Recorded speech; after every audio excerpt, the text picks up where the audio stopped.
Alaskan summer heats up, His son is threatening him with a crowbar. so does the crime. Those two people outside yelling, arguing. It's Alaska, everybody has guns. The situation could turn deadly very quick. And 4th of July celebrations take the party too far. You get beat up? Look at him. So would you rather go to the hospital and be alive tomorrow? When hunters get stranded in rugged backcountry, We did find their camp, but they weren't there. Trooper Dan Dahl leads an airborne mission. Driveway on the right side of the creek. And an off-road pursuit He's taking off on me. Get in.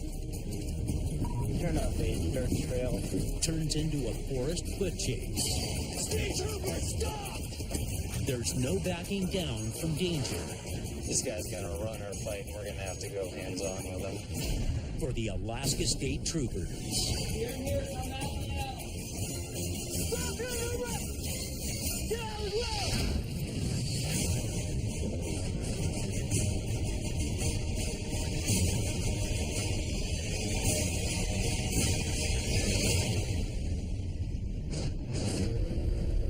So right now we're looking for a gentleman who's driving on a revoked license. We had a call from somebody saying they saw him driving in the area.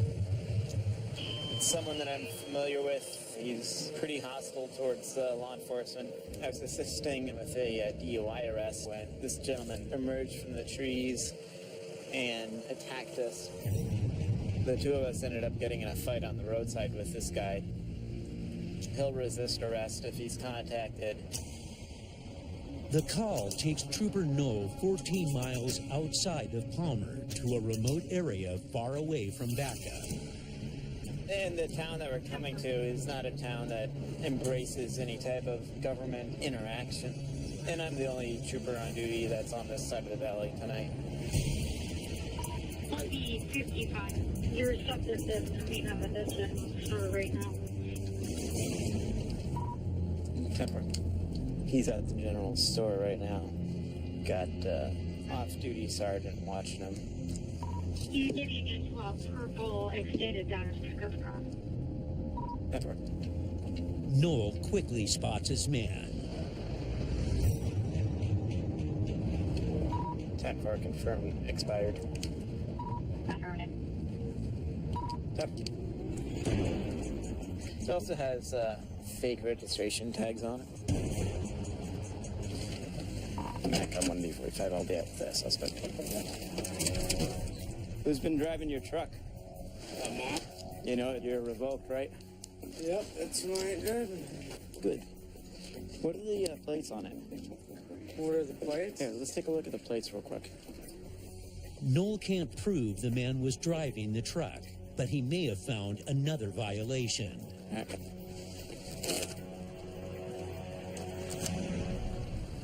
That's a real registration. Yeah. Who put that on there? I don't know. You don't know? Someone just, out of the kindness of their heart, came along and slapped a nice green 13 sticker on there for you? Yeah. Okay. So, just so we're clear, I think you're lying. So, just sit tight. If Trooper Knoll can prove the man was driving the vehicle, he can fine him for both a revoked license and falsifying his registration. Hey, did you ever see him driving the vehicle? All right. I'm out with him right now. He was getting in the car, but not enough to 1080 him for it. Oh, he's taking off on me. Get in.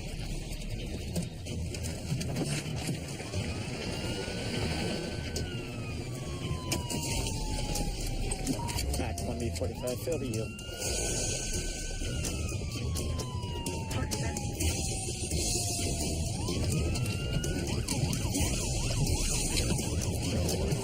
Fail the yield going up Jonesville Mine Road. 1033B, 1038 inside.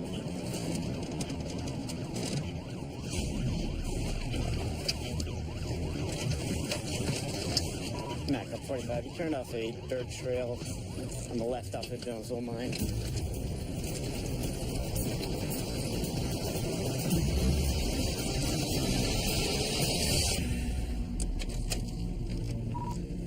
Mac up 1B45. I lost sight of him. He's going to be southbound Glen. Is there anyone at Palmer Post?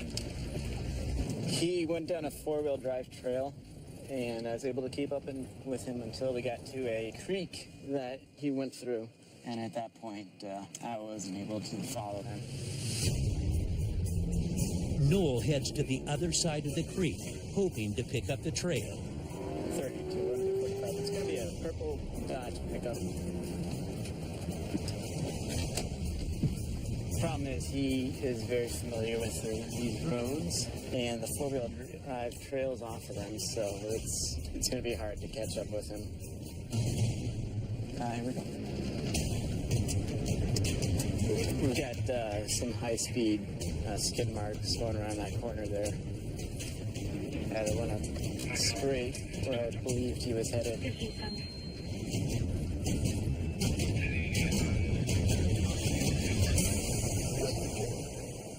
He's gone. Mac up 45. 45. I've lost sight of him.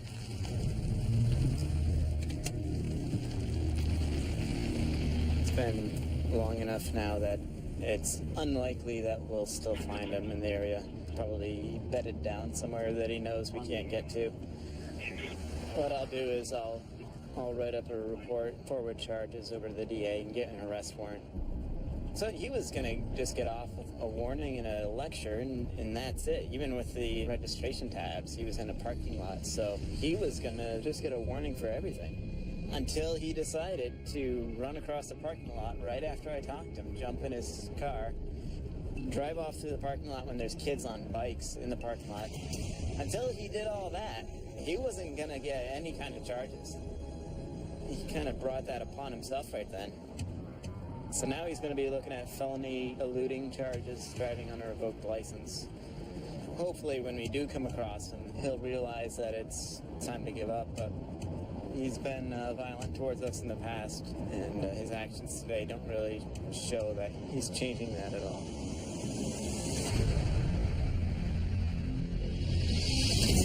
But 2 days later, Noel gets a break. So we got word that the guy who ran from us the other day is back at the store. We have an advantage this time that we didn't have last time, and that's we already have a second trooper on scene, and Trooper Cronin is in a SUV that can get a lot more places than my current Vic can. If he hops out on the highway and heads north, Noel's going to definitely have a better chance of catching him. But if he gets onto those dirt back roads by some of the mines up there, then we have a greater chance of following him in a four-wheel drive vehicle. Hopefully we have the odds tilted in our favor a little bit this time. 45 10-5 in that next pull-off. 10-4. Just call him out when we get in the parking lot if you get eyes on him. Okay. We're pretty much going to assume that this guy's going to run or fight, and we're going to have to go hands-on with him.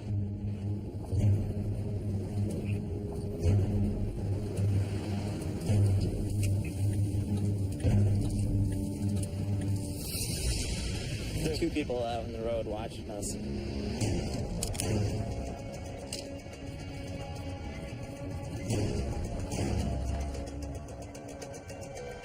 I come 45, he's running. Stop!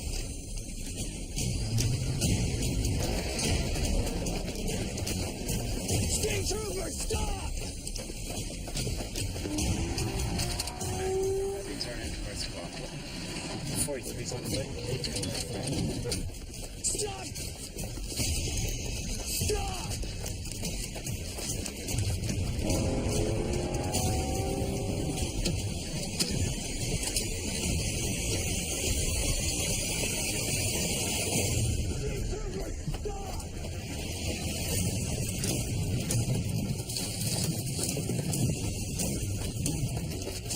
State Trooper, stop!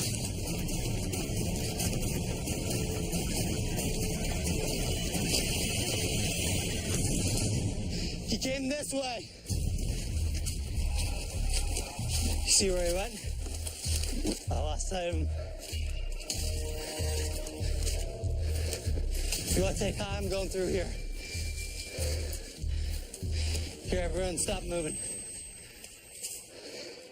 When you're chasing someone, you can't lose eyes on him. That's when things can go against you, and he can do things like get a position of advantage, possibly produce a firearm, something like that.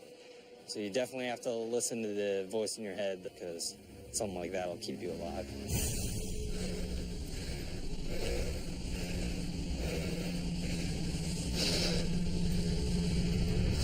Let's get back to our vehicles. So basically the guy fled on foot, and just like I said, he had, quite a distance that he saw us from. He saw us pull in, and then he bails into the woods. So I immediately hop out to chase him. Was gaining decent, but it's thick right there, and he hopped down this little ridge, and rather than just run blindly, I was trying to get a beat on where he went. So right now we're gonna have to be hanging out until we see something. Hopefully none of these guys did anything to our vehicles, because they were yelling at him to run. What do you guys think he would have gone? Did you get him? Would I be asking these questions if we did? No, I guess not. So, I know some of you guys, at least I know, want him to get away. So I'm not saying all of you do. Yeah. But if you guys see him, you gotta let us know. Because we have this state law called hindering prosecution. And right now he's a fugitive, so if anyone helps him out, they go to jail for a felony too. All right, guys.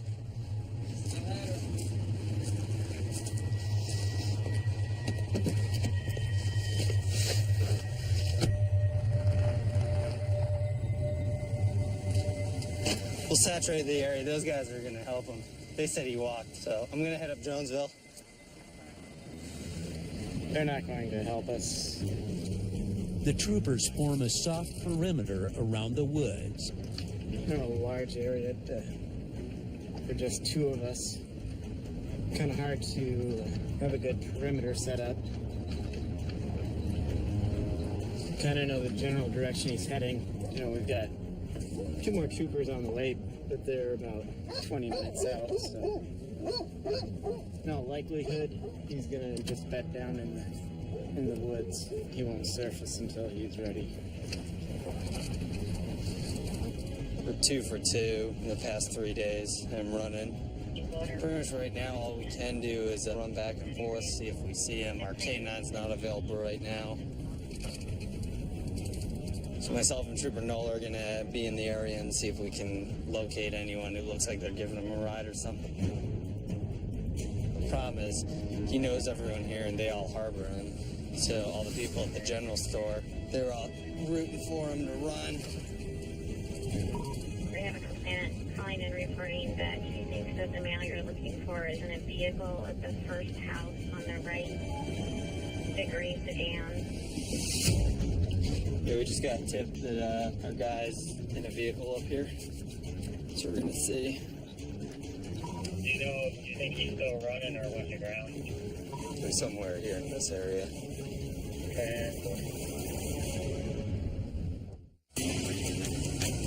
We got tip, so get ready to bail again. Do you think he's still running or went to ground?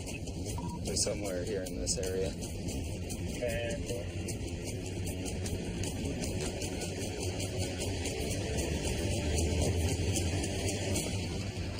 So I think he doubled back. After 3 hours of searching for their suspect, Man, that was unfortunate.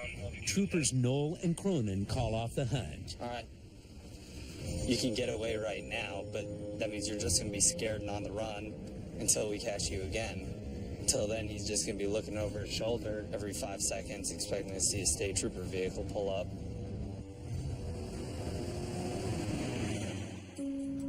The Matsu Valley's 25,000 square miles offers the suspect too many places to hide. Now, all troopers can do is wait for a tip. And a week later, Trooper Cronin. Okay. one finally comes in. All right, I'm 1019. We got a tip on where that guy that we were chasing is, so myself and Trooper Knoll are going to run up there and see if we can locate him before he splits. So we got a tip that our subject is staying at a residence that we had actually already tried to contact him at. So now we got info from a person that he's there right now taking a shower. So we're going to try and get up there and get eyes on it until Trooper Knoll can get there. Another 21, last seen wearing a knitted hat, tan in color, green shirt, dark blue jeans. He was on a bike. We should be able to see if he leaves. I mean, this guy, more than many people we deal with, we really need him to be surprised. Pretty much want to be at least within 50 feet. Given his behavior, he's going to run. And when we catch him, he's going to fight. There's pretty much no doubt about that at this point. Cronin rolls up on the scene just ahead of Trooper Knoll. Right now, I'm just sneaking up nice and slowly. I don't really want to just drive right up there, because if we pull into the only parking in the area, then he's going to bail on foot. With how desperate he is and his behavior, he definitely poses a danger to us. I don't know whether he's got a gun, but most people up here have guns. So I'd say we're going to assume that he's going to fight, assume that he's going to try and harm us. It's kind of near that fireweed, I think. It's probably going to go down the power line trail, not come out on the road. That's a good point. Well, let's park just a little ways up here on the side of the road and walk up.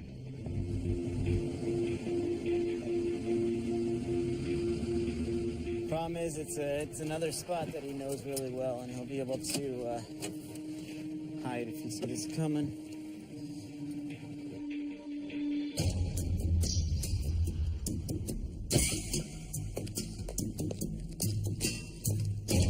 You do get a little adrenaline coursing through your body, but more importantly, you just try to maintain your focus all that more. And not get distracted, because it's going to be a split-second situation, and he'll be out of the house, and you can be in the middle of a fight. What I want is, if he comes out, we run at him and yell, "You're under arrest," and just run at him. Don't give him a chance to even run.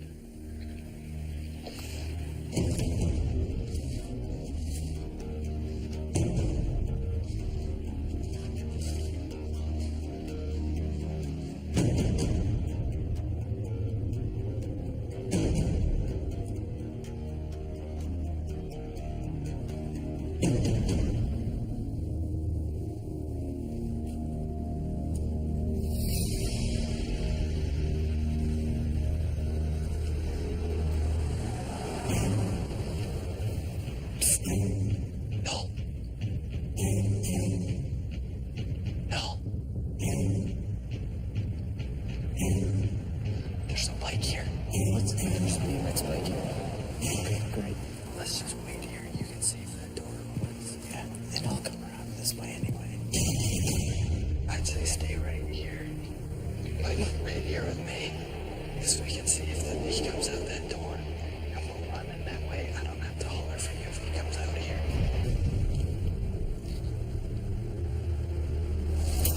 Stop your arrest! Get out of the way! Right now! Get out of the way! Stop right now!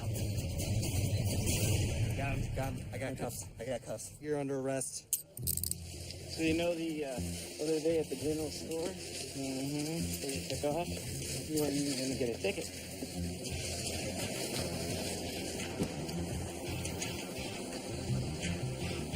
That went really, really well. When we ran around the corner, he saw us and he just laid down. He knew, he looked around for half a second, but me and Trooper Knoll were about 2 feet from him.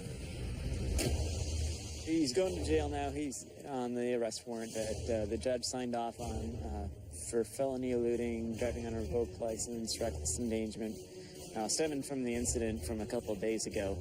What started out as a warning is now a felony charge. He could be facing up to 5 years in prison for it. So he was able to get away from this twice, but we're not just going to give up and go away after that. We're going to be persistent, and if you need to get caught, you need to answer for your crimes. And we're going to be there to make sure that you do. That's one successful manhunt on the books. but east, in the vast untamed wilderness surrounding Glen Allen. You needed one more? I think I'll throw one more on the other side. Sounds good. Troopers are on a search and rescue. We have a party of 3, last seen Monday, heading out to go set up moose camp. A 62-year-old man, a 26-year-old, and then a 5-year-old. They break camp down in the winter and then set it back up this time of year, getting ready for moose season. The men are 2 days late checking in on a notorious, unforgiving backcountry. For the unprepared, it can mean a one-way trip.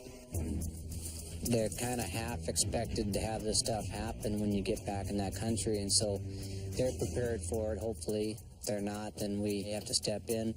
Of course, going way back up in that country, a lot of things could have happened. Trooper Dan Dahl takes to the skies in his state-issue single-engine Piper 150. If they're injured and need rescuing, he can land his Piper on the only runway possible, the water. It may be their only chance. This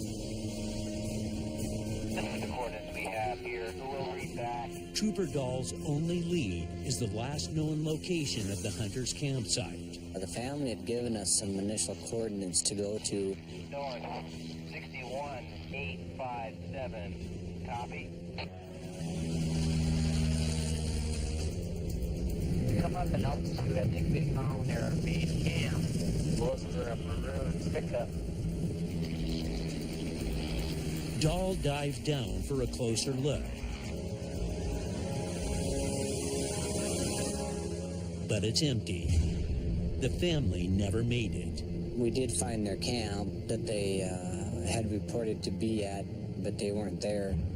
The vacant camp confirms the hunters are stranded, or worse. Dahl's only chance at finding them is to backtrack the trail they would have taken in. We are still following this main trail where they reported to have gone.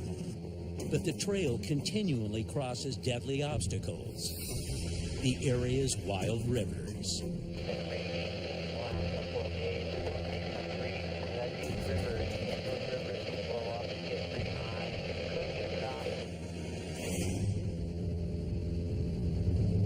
We crossed the Black River, which didn't look like it was too crazy high. Now we're coming up on the Oshitna, the little Oshitna. Probably a good name for them, because they're the ones where you make them up to and say, fine. When we hit the Oshitna, we hadn't found any sign of them. If the hunters got stuck crossing a flooded river, the rushing waters could have easily washed them downstream. We ended up following the Oshitna upriver. Trooper Dahl continues flying, scanning the ground for the hunters or their vehicle. Still no sign of the family.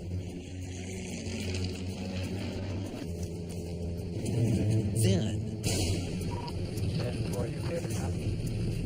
512-127, go ahead. Some vehicles in the river here. I'm going to dive down and take a good look.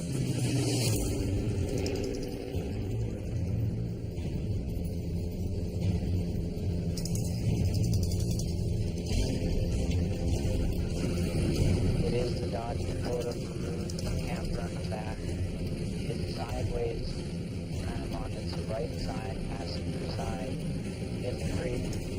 But they had some trouble.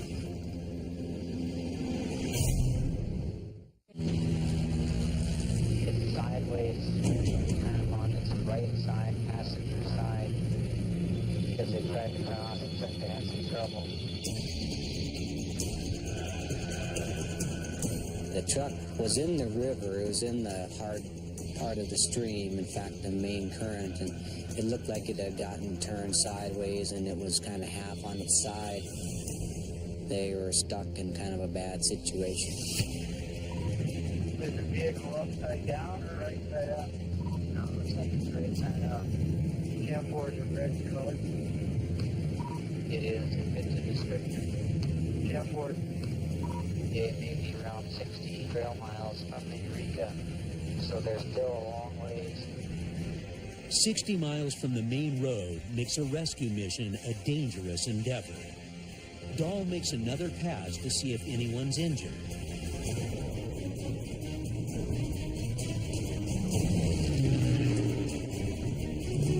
I better look at him here. Didn't have much luck getting across. And to his surprise, they wave him on. It's like they just waved at us as if to say hi. Yeah. There was never a signal for help. Our assessment is they're obviously fine. We're being stuck, but they're doing just fine. Airport. They're still a long ways from help. They're at least 60 to 80 trail miles, and rough trail miles, maybe even 100 from the highway or from a little community called Eureka. As far as their welfare, they all look just fine. And they obviously had themselves a battle they're going to fight with their truck, but we feel pretty comfortable that they're okay. What's your location at present? Over. Dahl relays the hunter's coordinates to troopers on the ground 02.857. and then heads back to post. Copy. Since there's no immediate danger, there's no need to attempt a risky landing. That's what the folks do to go back in and get these moose in these areas and stuff and set up their camps. They obviously had themselves a battle they're going to fight with their truck, but folks that live these lifestyles, they are very, very self-sufficient. It's definitely sounds crazy maybe to some where they're 100 miles from anything, yet they're probably not too worried, and if they are, they got help coming.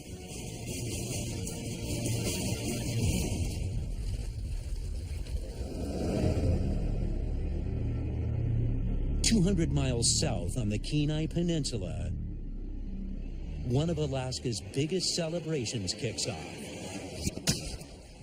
The 4th of July weekend. Every year, the holiday brings 30,000 campers to sites surrounding the Seward Highway, making it a busy weekend for the troopers.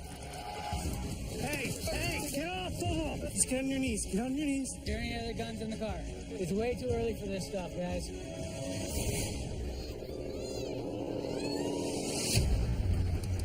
Hold on one time. To help with this weekend's larger-than-usual crowds, Trooper David Loring is working outside his usual patrol. They take troopers from different places in the state when they need extra help. And being 4th of July in Seward, we've had times in the past where we just haven't had enough troopers. A lot of alcohol-related stuff, DUIs and assaults. You never know. Crowd control out here can't be done from a squad car. So Trooper Loring heads in on foot to keep the peace.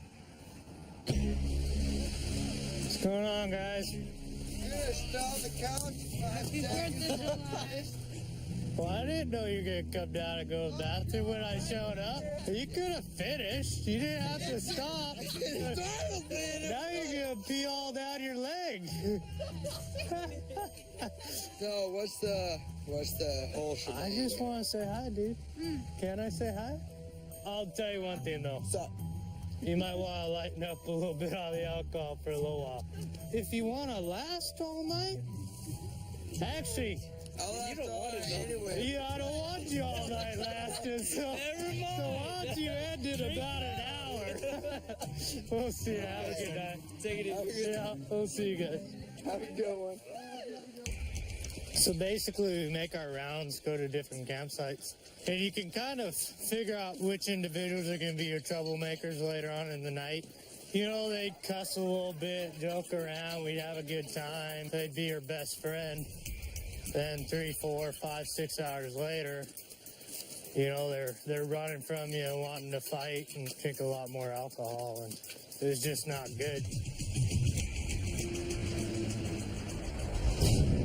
As night falls, trouble brews. Hold on, 121.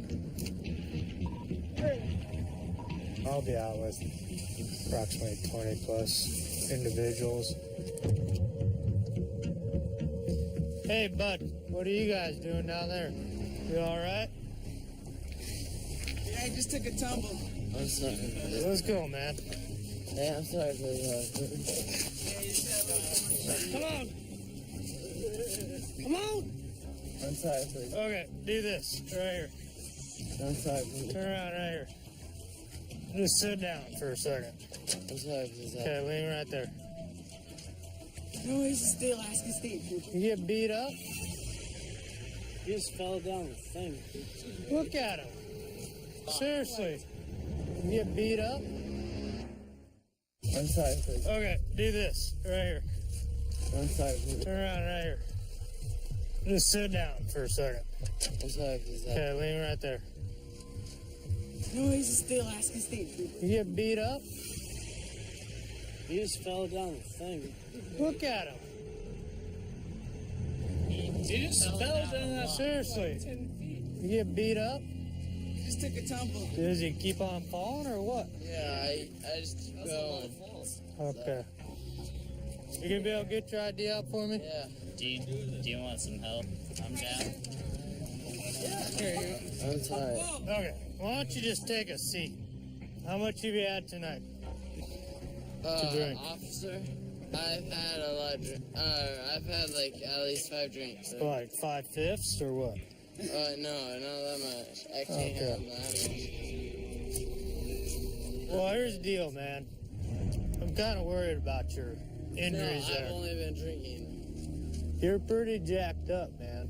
I mean, I don't need to be arrested though. I'm not saying that. This is what I'm gonna do. Because my conscience wants me to do this, I'm gonna get medics. You don't have to go with them, but I want them to at least look at you. Okay. Can I just walk away if I want to though?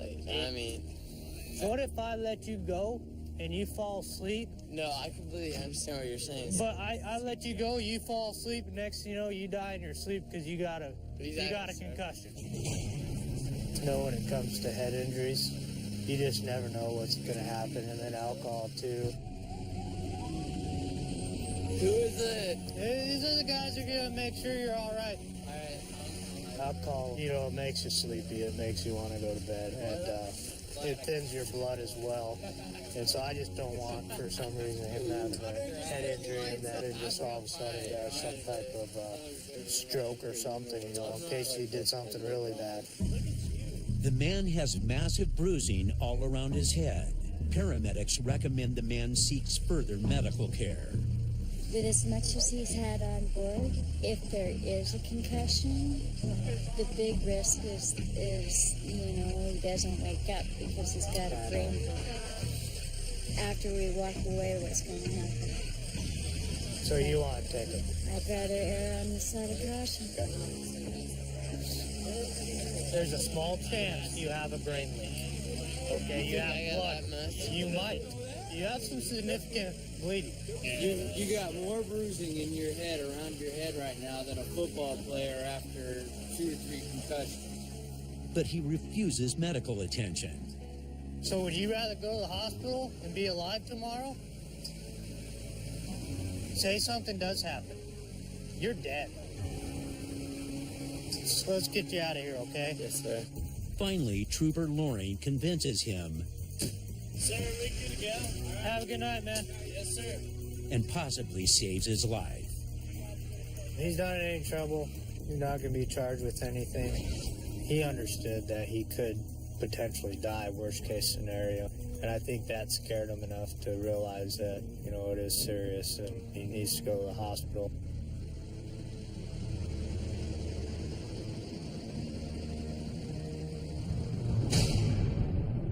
The situation's just as serious north in Fairbanks.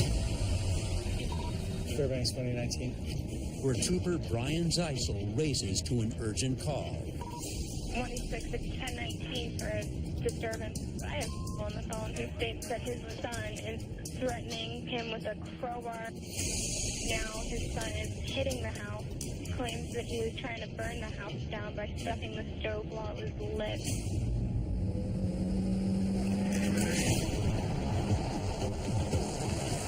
Sounds like a disturbance between a father and an adult son. The father called, says the son has a crowbar. Unit responding, I have lost my complaint on 21, attempting to reach contact now. Last he said was his son was coming back towards him in the field. I asked him to get somewhere safe and the lines were disconnected.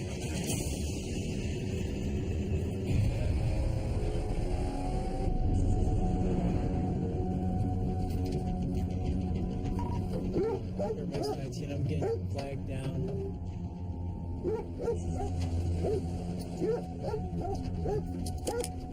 What's wrong? Kid's gone nuts. It's the man who called 911 on his son. Where's he at? He's down there. There's a bunch of smoke. I hope he didn't. He's trying to burn my freaking house down.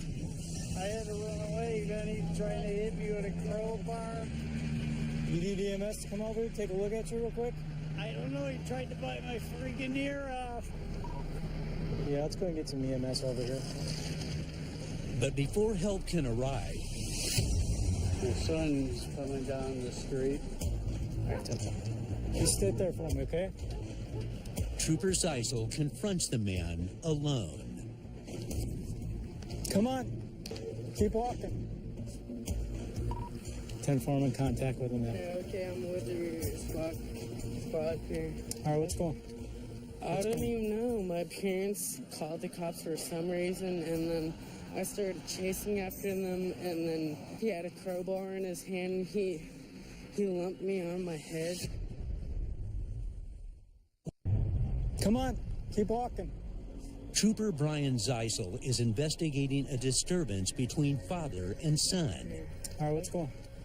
I don't even know. My parents called the cops for some reason, and then I started chasing after them, and then he had a crowbar in his hand, and he lumped me on my head.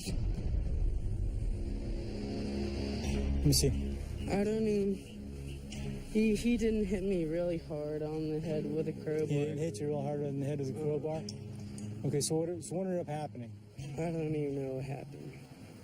We just got too drunk. Why does he got some injuries to his face? What happened to him? You have no idea? No. Don't know at all? No.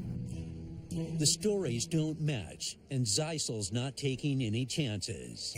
Sure enough, hold me just for a second. I'm gonna put you in cuffs when I drop the cigarette real quick. Just to detain you for a second, all right?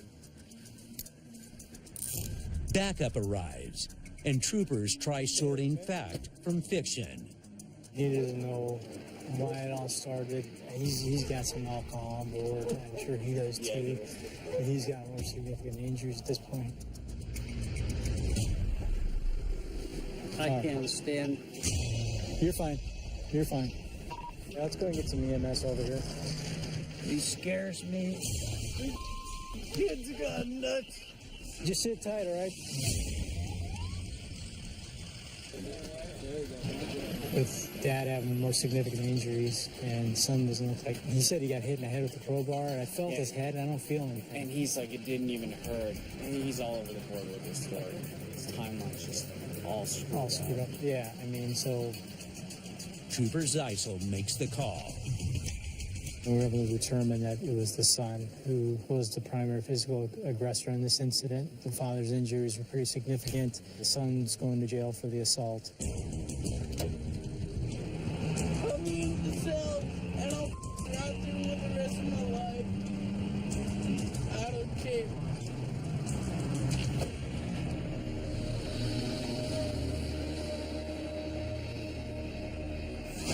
Back on the Kenai Peninsula, the 4th of July festivities are still going strong, despite the rainy weather.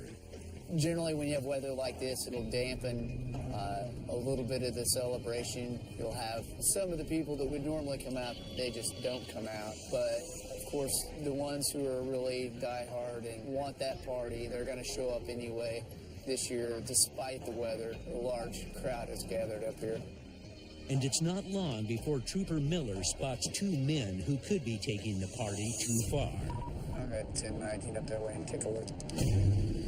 We had an ATV driving on the shoulder road. There's a natural path that they could have been driving on. So they were on the roadway. Here they are. Operating an ATV down the shoulder of a busy highway, wrong way against traffic, no headlights, no tail lights. Neither one of them wearing helmets. Passengers sitting backwards. 1036 with an ATV. How you guys doing? All right, I'm Trooper Miller. The reason I stopped you need to make sure that you're off the roadway, not on the shoulder. Okay. Okay. How much have you had to drink tonight, sir?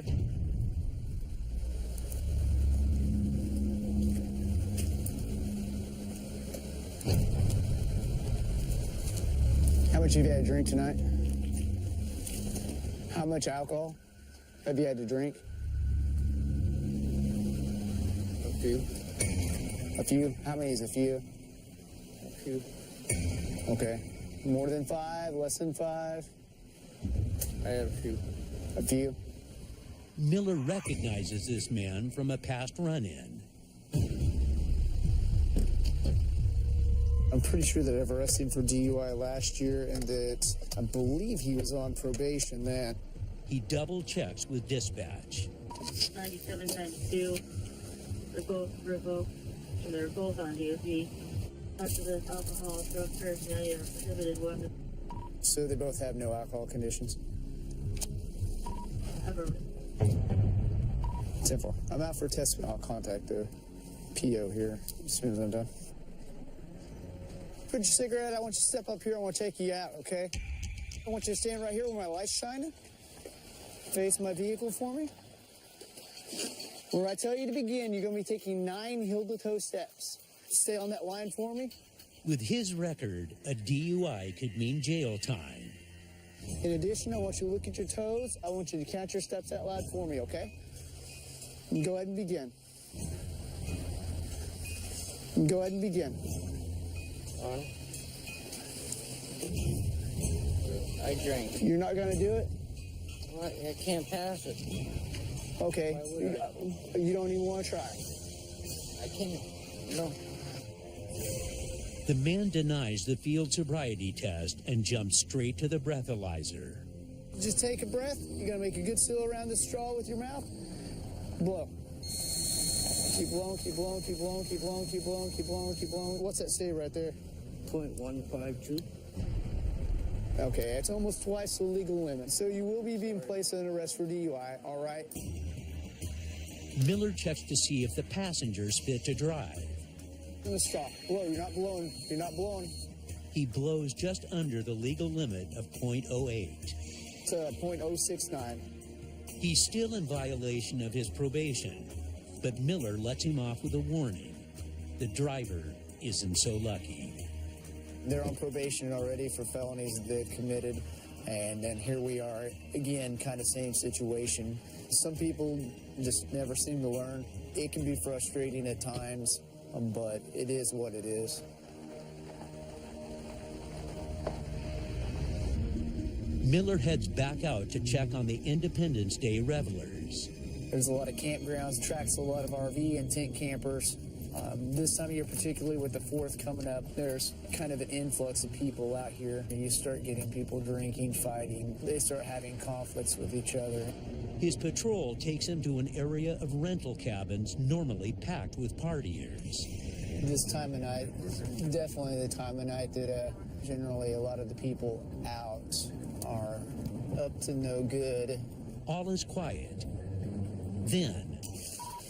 Still about 2040. Got a male subject. He's passed out, almost fallen in the fire, it looks like. He's laying just a couple feet away from a fire, which he could easily fall into.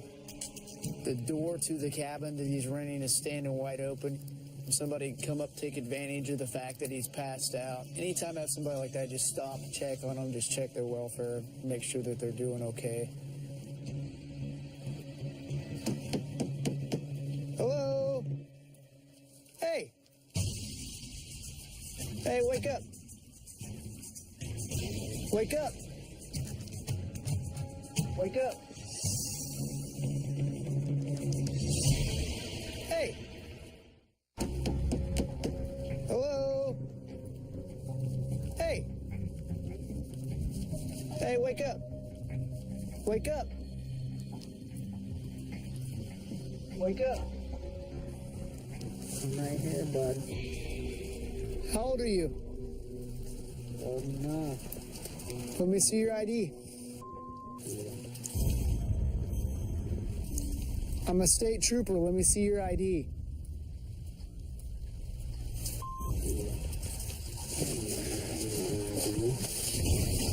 Hey, let go. Let go. I'm not touching anything. You want to bud. cooperate with me? Just listen, okay? I'm here because I'm a little concerned about you because you're passed out sleeping right here, okay? I've been waiting on people. Okay, well, listen. You got your ID with you? Who are you waiting on? My mom.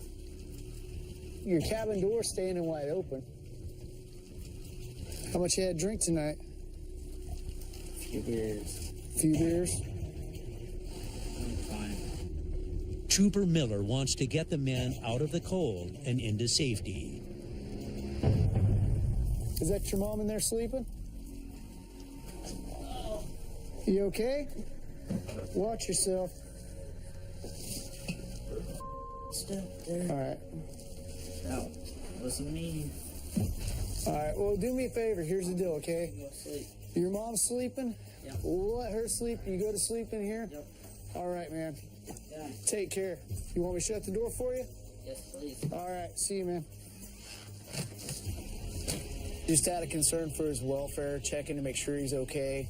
Some people do have a tendency to drink far too much. As long as he stays in, kind of sleeps it off, everything should be okay. I don't think it's something where we have to worry about his physical safety no longer now that he's inside and in a bed sleeping. Miller puts this call to bed. But north in Fairbanks, Fairbanks 36. the summer sun has Trooper Lay up and at him. We're out here in North Pole, and we're responding to a domestic disturbance. There's two people outside yelling, arguing, so hopefully we can get there before it turns physical. Domestic disturbance calls are some of the most dangerous dispatches for a trooper. A lot of in the line of duty deaths are from domestic disturbance calls. So there's a chance that one of the individuals involved or both of them could turn on our presence right away. You never really know how it's going to turn out. Trooper Lay races to this call 10 miles away on the edge of town, alone. Our troopers are pretty busy today, so we're the only ones out here in North Pole heading to this disturbance. Potentially very dangerous.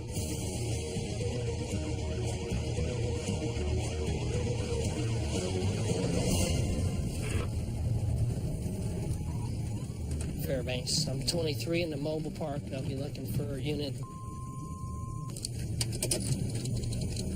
Hold on a second. Okay. Saw that guy running. I got excited. Sorry about that. It's tough to say. But the densely wooded area makes nailing down the call's exact location a challenge. Oh, there we go.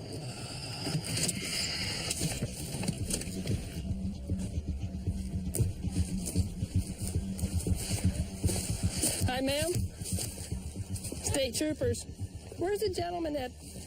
Oh, right here. Sir? Hello. Hi. Good. Can you come out and can we talk to everyone real quick? Sure. We had a little argument. Yep, that's why we're here. I gave her some money today. I gave her the last $160. She went with the landlord. I thought she was going to buy some food. She went to the sex store and bought sex clothes. And I told her I was mad when I came home, and I was like, why did you spend her money at the damn sex store? But it's not. I mean... Show them the stuff that you bought. No way. Yes. I don't care. Show them what you did. You know, I don't know how upset I'd be. It's like the I'm just saying though. Come on, girl. Oh. Bring the box. Oh, okay. Sex toys, and I was freaked. I was like, come on, girl, what the hell are you doing? Can't be seen on TV. Okay. They're not returnable. All right. No, it's just an argument. It's not a big. Okay. And it's super. Do you still have money left over for food? $40. get a little silent. Here's the deal. You spend the next 40 on some food. Yeah. You come back with some food.